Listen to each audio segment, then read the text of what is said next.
Title: Duplicity's Embrace. In 2150, the universe watched as technology claimed a contentious victory over death, an unprecedented milestone in human history. This was an era defined by extraordinary scientific breakthroughs, but none created a more substantial ripple in the fabric of human civilization than the introduction of the backup device. The concept of the backup device had germinated decades earlier, its roots spreading through the fertile fields of neuroscience and quantum computing. The human consciousness, long shrouded in mystery, gradually began to unveil itself as an intricate, albeit decipherable, pattern of neural networks.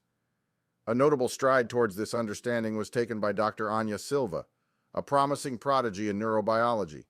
In the early 2120s, she successfully mapped a rat's brain to a quantum computer, a feat that was groundbreaking despite its primitiveness. The spark ignited by this pioneering research ignited a beacon of possibility, clearing a path for further exploration into the mapping of human consciousness. As this neurological quest advanced, so too did quantum computing, achieving unprecedented heights. The era's powerful supercomputers, with their staggering processing capabilities, proved to be the perfect ally for neuroscience in its bold endeavor. This synergistic alliance bore fruit in 2143 with the first successful mapping of human consciousness onto a quantum framework, heralding a new dawn. The ensuing years dissolved into a frenzied blur of intense development and testing. The ultimate objective was more than just consciousness mapping. It was replication and storage, creating a backup. The early iterations of the backup device were cumbersome, almost the size of a small room, but refinement and innovation gradually miniaturized the device, condensing its size to that of a microwave. The backup device operated by scanning the brain's neural networks non-invasively with sophisticated nanotechnology. This data was then transferred into the quantum computer, which replicated the neuronal patterns, essentially crafting a digital twin of the user's consciousness. However, when the backup device was unveiled to the public in 2150, its reception was a complex cocktail of astonishment, excitement, and trepidation. The tantalizing yet daunting prospect of digital immortality set the stage for heated debates and ethical dilemmas, threatening to destabilize the societal bedrock. Unbeknownst to the public, these dilemmas would soon become less abstract, evolving into a tangible reality that would change the perception of life and death itself.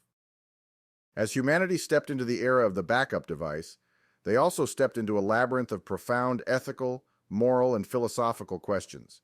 The shimmering allure of digital immortality came coupled with its own set of complex implications. The question of identity emerged at the forefront of these quandaries.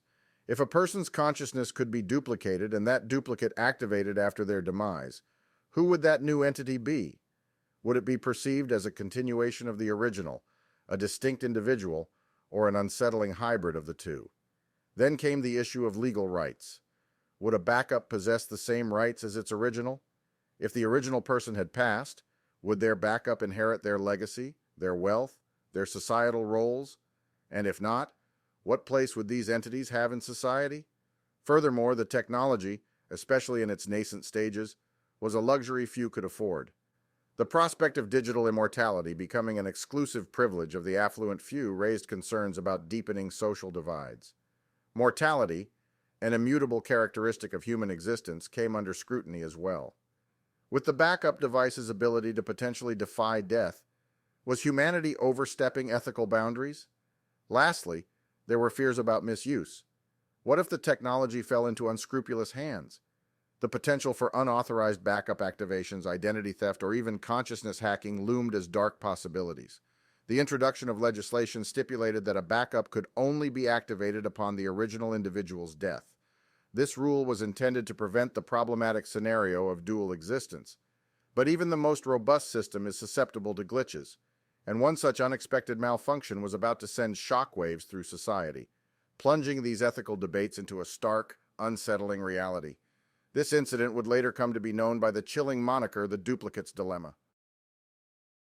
Under circumstances unforeseen and unintended, Joseph II was initiated. A rare malfunction in the backup device led to a premature activation, an anomaly never predicted. Born from the complex matrices of a quantum machine, Joseph II came to be while the original Joseph was very much alive. Joseph and Joseph II became curiously entangled entities. A precarious existence shared between two bodies, a profound interweaving of the self and the other. But this was not a harmonious cohabitation. It was a quiet tug of war, a stealthy struggle between the original and the replica. With each passing day, it became increasingly clear that Joseph was fading. His vitality was slipping away, his memories blurring, his essence dwindling. It was as though his very being was being drawn out, siphoned away into the digital folds of his unintended duplicate. In stark contrast, Joseph, too, was becoming more alive. His thoughts were sharper, his energy seemed boundless. He was an echo growing louder, strengthening by usurping the existence that was never his to claim. As Joseph's life force waned, his mirror image thrived, flourishing on the borrowed consciousness. The once vibrant Joseph was now a shadow, a ghost trapped in a slow dance of dwindling existence. Finally, there was silence. The vibrant life that was Joseph ceased. His consciousness faded, extinguished prematurely by the ascendant replica. There was no fanfare, no grand declaration, just an eerie quietude marking the end of one and the rise of another. In the end, there was only Joseph, standing alone, the product of a life usurped. The spectral traces of the struggle were deeply ingrained within him, a silent testament to a life consumed and a continuity disrupted. His existence was now his own, no longer the reflection of another, but a solitary presence in the vast stage of life.